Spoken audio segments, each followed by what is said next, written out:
So after we wrapped our episode, we were very happy with the amount of evidence we'd collected. But one piece that really eluded us was Brian saying his own name. But after we posted the episode, the user at Mr. underscore Epstein on Instagram, which is a great Brian account, you should go follow it if you love Brian, reminded us that actually in first US visit, he says his own name. Yes, he does. So if you listen at exactly 30:45, you'll see a scene where Brian is dictating a letter to his secretary, and very softly, you can barely hear it, but he gives the salutation and he says his full name, Brian Epstein. And the thing that caught my ear when I listened to it, it's like that vowel sound. So you can hear him very clearly say the I instead of E. And we're going to play it for you and you can, judge for yourself. But for me, that's what, even though he says it so softly and he sort of trails off, he definitely says the ein, the Ep-STYNE instead of the Ep-STEEN. For sure. It's a big difference. Yeah. Yeah. So listen to it for yourself. Thank you to everybody who helped us along this name journey, from Harry Epstein, Brian's nephew, to Mr. underscore Epstein on Instagram, our wonderful Beatles community who has helped us with this. For real. Love you guys. We feel like the mystery is 100% case closed, solved. Yeah, exactly. Drop the mic, walk away level, I think. So check out this clip. Check out Mr. Epstein saying Brian Epstein. And then if you want to, review our evidence in the episode. Thanks, guys. Now the cable there, must be many things beyond cables. Stop boys and myself, most appreciative of gesture. The colonel's in best wishes. Brian Epstein.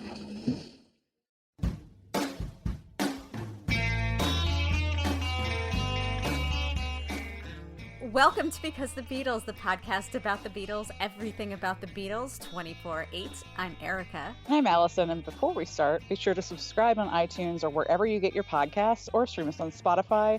And if you're enjoying Because the Beatles, feel free to leave us preferably 5-star review so other Beatlemaniacs can find us. Also, don't forget to follow us on Facebook, Instagram, and Twitter. We'll be posting videos, photos, and more from this episode and beyond. Probably a lot from this episode.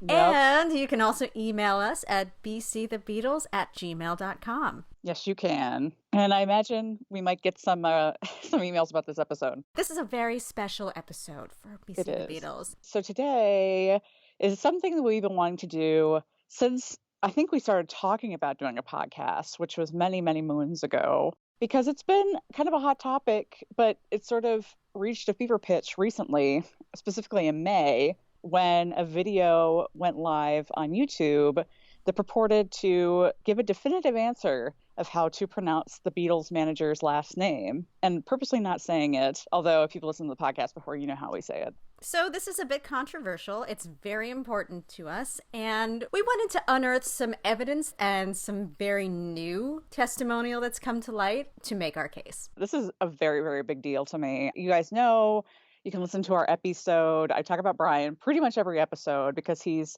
literally my favorite person in history. He's a reason why I work in the music business. My cat is Epi. He's literally my favorite fucking person. So this is a very, very big deal to me. And I'm going to try to keep it cool. You're going to try, but you're not. Yeah, I know. So do tell, what is the controversy here? Okay. All right. So take a deep breath. So the controversy is how to pronounce Brian's last name. First of all, there's a whole charge about pronouncing it Epstein. The correct way to pronounce it, it's Epstein. Brian Epstein is the correct way to pronounce his last name. So we're going to tell you why. And like Erica said, we have lots and lots to back this up. But before we start, full disclosure, the video on YouTube, which you can feel free to watch, just search how to pronounce Brian Epstein's name, or Vivek Tiwari. Vivek is a friend of ours. Hopefully he still will be after this episode. But he wrote the graphic novel based on Brian's life called The Fifth Beatle, working on a miniseries about Brian's life. And he's probably the one leading the charge most on Ep-STEEN. If you don't know the context, he was being interviewed about his work and about Brian, and a large part of this video was taken up with his defense of why he thinks that Brian's last name is pronounced Epstein. Exactly. One of the main arguments for Epstein is that Brian's family pronounced it Epstein, so why wouldn't Brian? So why would that not be correct? Well, that's a great question. And that's a main argument that Vivek makes in the video. According to Queenie, who is Brian's mom, matriarch of the family, one of Brian's best friends his whole life, according to her, the family name is Epstein. My son is Brian Epstein. It's ridiculous to think it would be Brian Epstein. So the truth is, Vivek is 100% right. The family name, Queenie, Harry, and Clive, Brian's brother, are Epstein. That's their last name. However, Brian deliberately changed the pronunciation of his name. And you can find that verified in many, many Beatles books. Lots of anecdotal evidence from people who knew him the best that concede that Brian changed his last name. Some people say he wanted it to sound more American. I've also heard that he wanted it to sound less Jewish, but I don't think it sounds less Jewish. So that is a historical fact that Brian changed the pronunciation of his last name. So when you say the family name is Epstein, you're 100% correct. But if you're also agreeing that he changed the pronunciation of his name, which again is historical fact, then it has to be Epstein, right? Right. So there's two texts that I could dig up, and I, have pretty much every book about Brian, all like three of them. The first one is a biography by Ray Coleman, which is more or less a definitive, I guess, called The Man Who Made the Beatles. It's out of print, but you can find it on eBay or something. It's pretty much the only thing about Brian out there. Definitive because it's only. Exactly, exactly. So in that biography, Ray Coleman has it backwards. He says that the family is Ep-STYNE. Brian changed it to Epstein when he was in the army. That's not true because, as we know, the family is Epstein. Right, and they have said that over and over again. Yeah, exactly. I mean, you can find Clive saying, it's out there. And so there's another book called Standing in the Wings. I think it's like My Life with Brian Epstein, the Beatles, Liverpool, etc., by a guy called Joe Flannery, who was a friend of Brian's. He was sort of in the scene. And he's still around, he appears at the Beatles story in Liverpool every once in a while and does events and book signings. So in his book, and he's actually championed it like Vivek on YouTube, you can find him talking about how it's Epstein, not Epstein. But again, he also says that Brian changed the pronunciation of his name. So again, if the family is Epstein, then he couldn't change his name to Epstein. It's already Epstein. So he changed it to Epstein. That's why that argument, the family name argument, is deeply flawed and in fact incorrect. I think that makes a lot of sense. And let's talk about the people who knew him during the time when he was calling himself Epstein. Yes, let's do that, because another one of Vivek's points in his video is that they were just wrong. Everybody from John Lennon to George Martin to whoever, including Brian's secretary and first U.S. visit, who stands directly behind him and says the manager's name is Brian Epstein. And Brian, the camera's on his face. He doesn't even blink, nothing. So here's the thing. His close colleagues and his friends said Epstein in his presence, obviously. So why would he not have corrected them? Of course, especially the people who worked with him as his official representatives. Brian was not a man who took second best or put up with people slacking or being lazy. This was one of those things. If he introduced himself as Epstein, he would have wanted his secretary and anybody speaking on his behalf to do exactly the same, and he wouldn't have hesitated to correct that. Yeah, exactly. I mean, Brian, especially towards the end of his life and once the Beatles really got rolling, his secretaries and associates have definitely said he could be very volatile. And Brian was a person, as you said, that never wanted second best. He always wanted to be presented well. He was very theatrical. We know that. That's why he created elements of the Beatles where they bow at the same time, like all that. He would not have allowed a mispronunciation of his name because that's part of his presentation. Also, going back to point one, if he changed his name, the pronunciation of his name, which is, again, historical fact, he would have told them outright how to say his name. So, there's really no argument to be made there. It's by John Lennon, and we're going to go through the list. Trust me, we've got a lot more evidence in this. This is all anecdotal. We've got hard facts coming up, folks. But those closest to him, he would never have allowed them to say it wrong. John, specifically, obviously, Brian and John had a very close relationship. Make of it what you will, but they were very close. And There was a lot of love between them, but John could also really take the piss out of Brian. For sure. And he says Brian Ep-STYNE. We've all heard the tape in the anthology where he says he was a beautiful guy, Brian Epstein. And even after his death, in the infamous video where John is interviewed after Brian's death, he says Epstein. And not even John would be that sacrilegious to needle Brian after his death. He would have respected him. And at that point, what would be the point? John was not that kind of guy. Right. And I also think that John obviously would have known how to say his name. And if John wanted to make fun of his name or make a play on his name, he would have done a word play like how he would call Peter Noon Peter No One. He would have done something more clever than to just use the family pronunciation to annoy him. Exactly. And there's another part in Joe Flannery's book, Standing in the Wings, where he says that Brian would, quote unquote, check you right away when you mispronounce his name. So that goes back to why didn't he say that to the secretary? But also, he would have probably said it to John over and over and over. And I think if there were a moment for John to, concede to Brian and say Epstein, if that's the way Brian wanted it, it would have been after he died. And that would have been something reverential to Brian. He says Epstein, and I think that indicates that that's what he was called. Right, and by 1967, there wouldn't have been any question about this. Exactly. There's also an instance of this sort of thing when Brian appeared on a TV show called What's My Line? And I love the show. I'm a big fan of What's My Line. Bennett Cerf is my guy, which probably means nothing to a lot of you guys, but go watch it. I think it's on like GSN at like 2 a.m. or something. So it's an old game show where the point was there would be like a mystery guest or a person that comes on every week and a panel of quote unquote stars. A lot of them were writers for the New York Times and book authors and personalities. They would have to guess what that person does for a job. So the host is John Daly, and every week there's a mystery guest, which is usually a celebrity, and the panelists are blindfolded. So Brian went on one week, and the panelists were not blindfolded. So he came on and signed in as Mr. X and sat down next to John Daly, and the game starts, and they start guessing, are you in the music business? And it's all yes or no questions. And so Paul Anka passes because he's like, I think I know him, which of course he would. Bennett Cerf, who's finally like, are you associated with those 4 young, long-haired, blah, blah, blah. And of course, that's it. So when John Daly, the host, then introduces Brian, he says, Mr. Barry Epstein. And it makes my soul crumble because Brian, under his breath, says Brian. And it makes me like emotional. I'm getting like really upset talking about it because he's just so like it's just so sad. Like, why do you say Barry Epstein? Anyway, but the point is, why wouldn't he have said Epstein?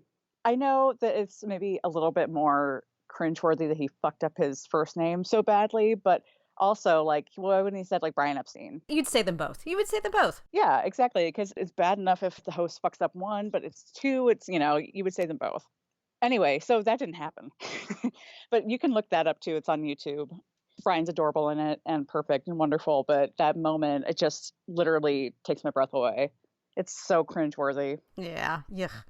So I think we've made a pretty good argument for why we feel there's evidence out there. And again, this is all anecdotal, but maybe we should get into some hard evidence here. It's not just us. It's not just our feelings. There's a pretty significant number of people who have been recorded saying Ep-STYNE during the time when Brian was managing the Beatles.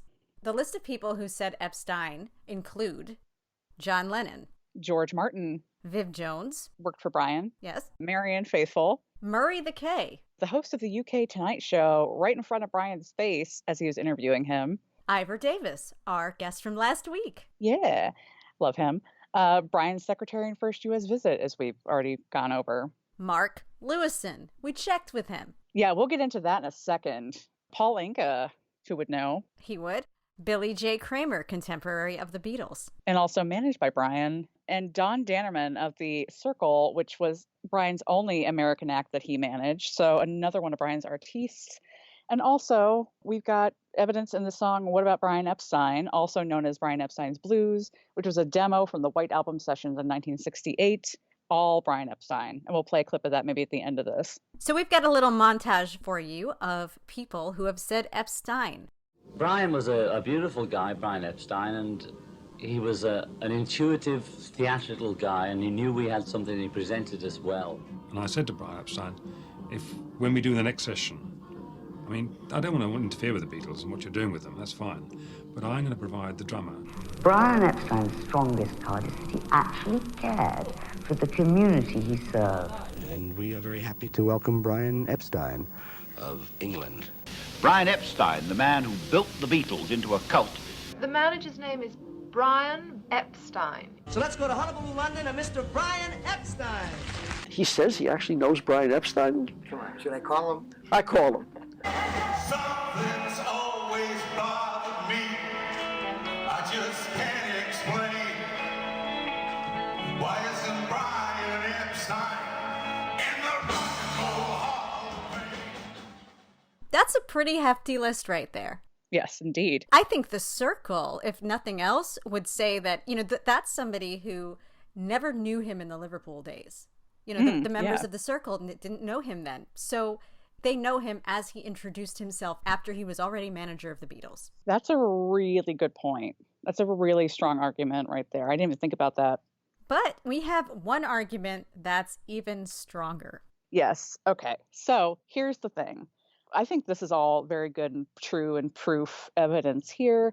So two things. Number one, this was, I don't know, a while ago, I guess, but I was sort of having a moment where I'm like, am I crazy? I don't know.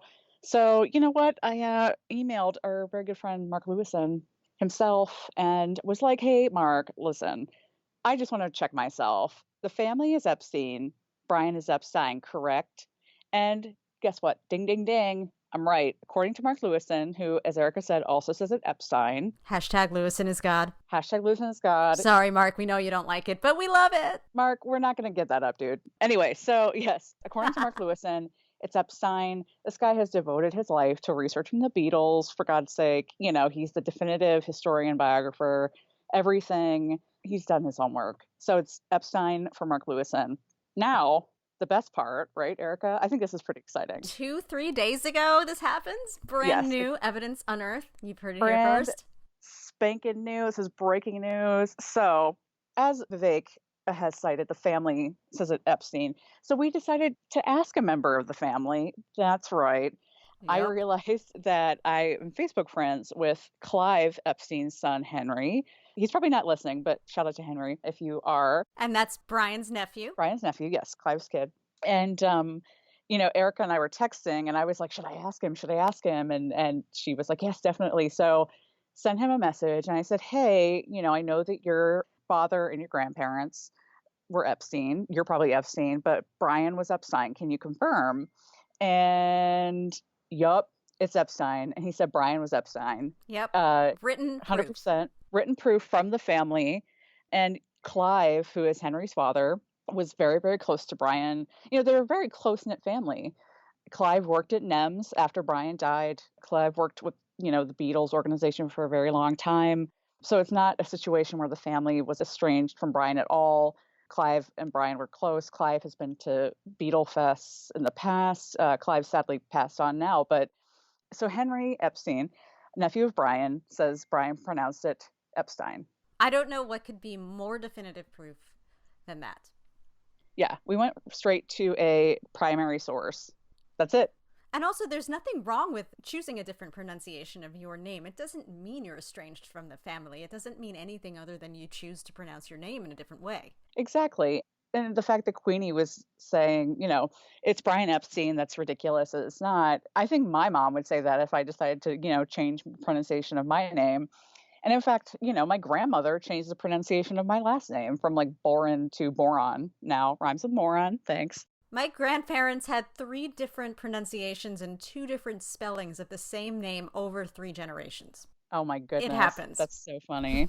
So this is very common, and it shouldn't be a big deal. It shouldn't matter as much as it does, but why it matters is because it mattered to Brian. And I think if you call yourself a fan of Brian, a follower of Brian, if you're into Brian at all, learning about his life, if you're involved in history and writing history, it's important to get it right and to honor what he wanted. Agreed. And especially on an audio medium like this, where we're able to talk about Brian, we want to address him in the way that he wanted to be addressed. Exactly. And I invite anybody to, start a discourse with us about this. I'm keeping it cool, but this shit gets me riled up. So feel free to email us, bcthebeatles@gmail.com. You can find us on Instagram, Facebook, Twitter. And if you want to go at it, fine. But I am pretty confident that we're right about this. Yep, I totally agree, but welcome all conversation. Exactly. So that was BC the Beatles for today's Ep-STEEN, Ep-STYNE minisode. Mm-hmm. Delicious. I'm so glad we did that and got it out of my system, although, it never really will be until it's put to bed. And it probably never will be put to bed. However, I think that having a definitive answer from a family member goes pretty far. I think so too. So I guess we'll just drop the mic and leave it at that. Yep. Thanks for listening. We'll see you next time when we talk about Beatles Book Club and we're reading Brian Epstein's book, A Cellar Full of Noise. Bye. Bye. What about Brian Epstein and his brother Sam? They was working in a coal mine, doing what I am. And what about brother Andy? He's hunting down a fire. But if he's down in town, I'm but his brother Sam.